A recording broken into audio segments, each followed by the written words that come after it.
At 14:23 on September 19, 1944, Corporal Thomas Bennett was kneeling behind an M5 3-inch anti-tank gun concealed in a dense hedgerow near Saint-Lô, France. His lungs burned from cigarette smoke and road dust, yet his hands were ice cold. 800 yards away, 5 German Panther tanks were crawling across an open field, their steel tracks grinding against the earth and producing a subsonic rumble that vibrated through the chest. Bennett's gun crew had been lying in wait here for 6 hours. 6 hours to observe, to calculate, and to realize that if they followed exactly what they had been taught at Fort Hood, they would all be dead in less than 5 minutes. The M5 was a beast, 3,000 pounds of precision and power. At a range of 1,000 yards, it could punch through 3 inches of armor if fired correctly. But correctly was the most damned phrase imaginable today. According to the thick manual that Lieutenant James Walsh Bennett's commander always carried in his breast pocket, the safe firing arc ranged from 5 degrees of depression to a maximum of 15 degrees of elevation. Those were the technical limits designed to protect the hydraulic recoil system. Fire outside those parameters and the recoil spring could be overcompressed, potentially snapping in two, turning the gun into scrap metal and blowing off the head of the gunner behind it. But terrain doesn't care about field manuals. Bennett's position sat on a berm 12 feet higher than the field below, while the Panthers were moving through a shallow depression. A deadly geometry problem. To fire within the standard 15-degree elevation, Bennett would have to wait until the Germans climbed out of the depression and closed to within 300 yards. At that distance, he could see every bolt on their turrets, but the famed German Zeiss optics would also see the muzzle flash of his gun. The Panther's frontal armor was 80 millimeters thick, sloped at 55 degrees. At close range, it was nearly invulnerable.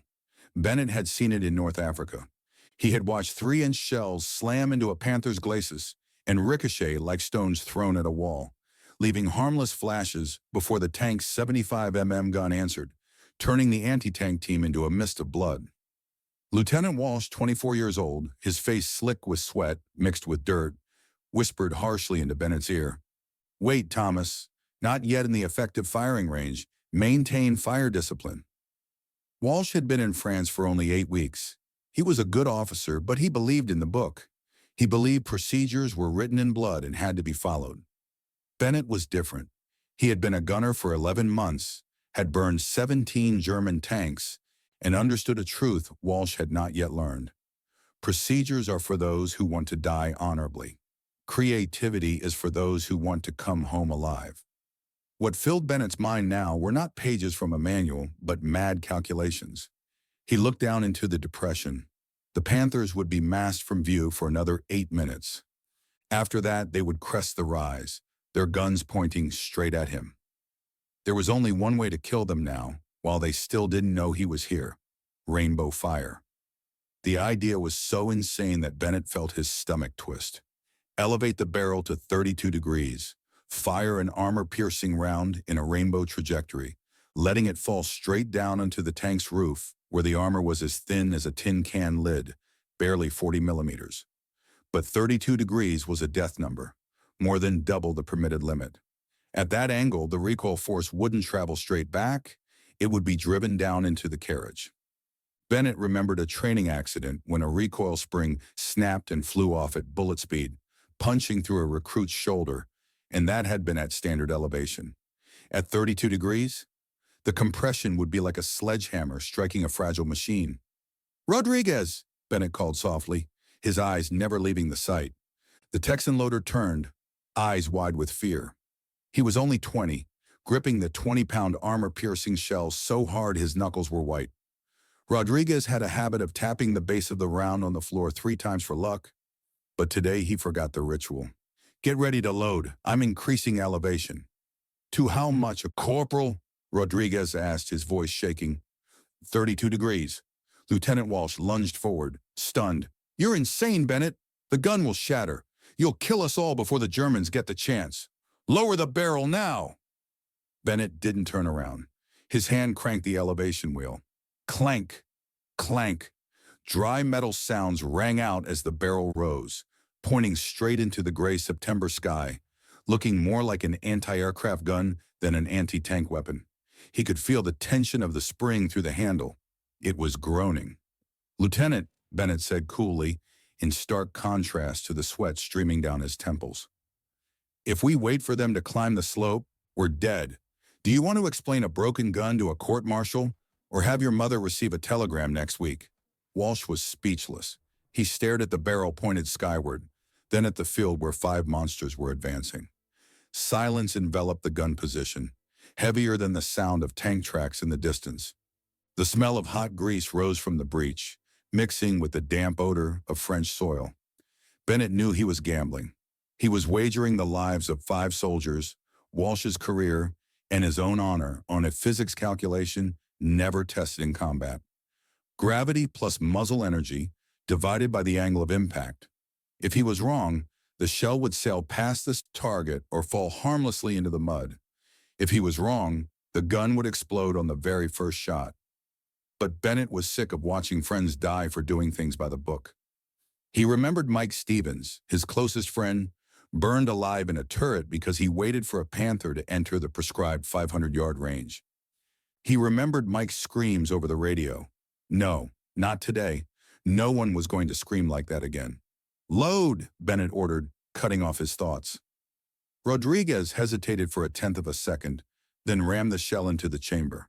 Clack! The breech slammed shut, clean, decisive. Bennett pressed his eye to the sight, though it was useless at this angle. He was aiming by feel now, by the hard-earned instincts of 11 months of fighting. In his mind, he traced the trajectory, a deadly parabola etched against the sky. "Fire!" Bennett squeezed the trigger. The world exploded, unlike any shot before. Normally, the M5 recoiled smoothly, but at 32 degrees, the beast reared violently. The entire gun seemed ready to leap off the ground. The clash of metal was as shrill as breaking bones. Bennett felt the shock surge from the handwheel into his shoulder, numbing his right arm. Dust filled the air. In that ringing moment, Bennett didn't know whether the gun was still intact. He only counted silently. 1, 2, 3. The shell was climbing to the apex of its arc, more than 200 feet above the ground. There, gravity would seize it and hurl it downward like a steel meteor. 4, 5. Below, the Panthers continued their plodding advance.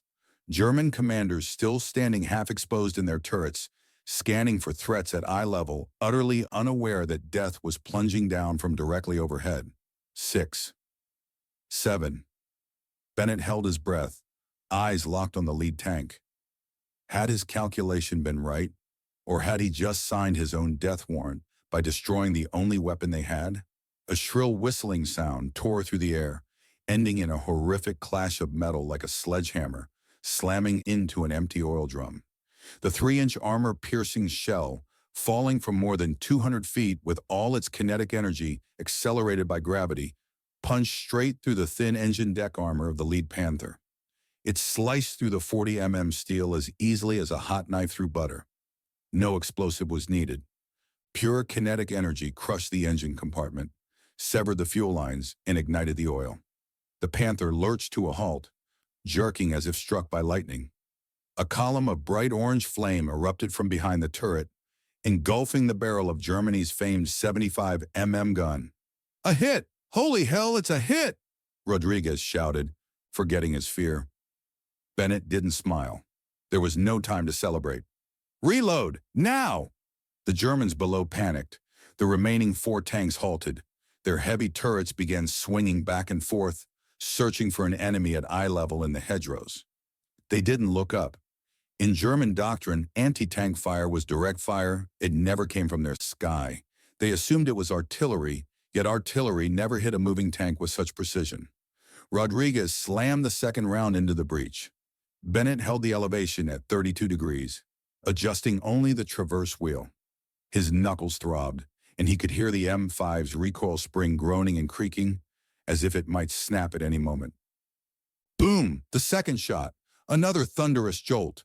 The carriage recoiled, gouging the earth behind it. This time, Bennett didn't need to count. He knew the feeling. 8 seconds later, the second Panther shuddered. The shell struck the turret roof where the armor was only 25 mm thick and drove straight into the crew compartment. The tank stopped dead. thick black smoke pouring from the commander's hatch like a factory chimney. Only then did the remaining 3 Panthers understand what was happening. They began reversing, trying to escape the Valley of Death. But a 60-ton monster turned slowly. "One more," Bennett roared. The third shot struck the turret ring of the nearest tank. It didn't explode, but the turret jammed solid, the gun barrel pointing uselessly skyward. The German crew burst out of the hatches and scrambled toward the tree line. 3 tanks neutralized in 90 seconds. Not a single return shot. The M5 was smoking heavily. Its recoil spring had been compressed into permanent deformation, paint blistered off by heat, but it still stood unbroken. Bennett released the handwheel and collapsed into the gunner's seat, his shirt soaked through as if he just stepped out of a steam bath. Lieutenant Walsh stood frozen, mouth agape, staring at the black columns of smoke rising up from the valley. After a long moment, he turned to Bennett, his voice unsteady. How did you know it would work?"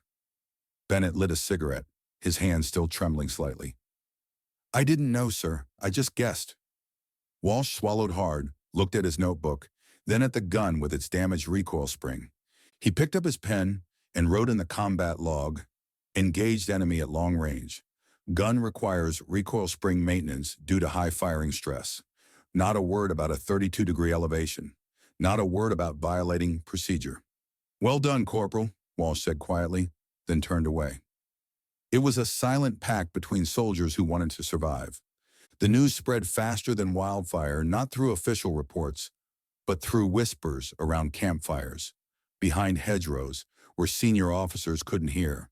3 days later, Sergeant William Parker of the 2nd Battalion came to see Bennett, notebook and pencil in hand, asking about that mathematical formula. Within 2 weeks, the technique of rainbow fire, or plunging fire, spread throughout the division. The statistics began to flip. Panther kill rates soared. The Germans were utterly baffled, reporting a new American weapon capable of attacking from above. They began welding spare track links and scrap metal onto turret roofs, but it was useless against the kinetic energy of a 3-inch armor-piercing round. U.S. High Command took notice.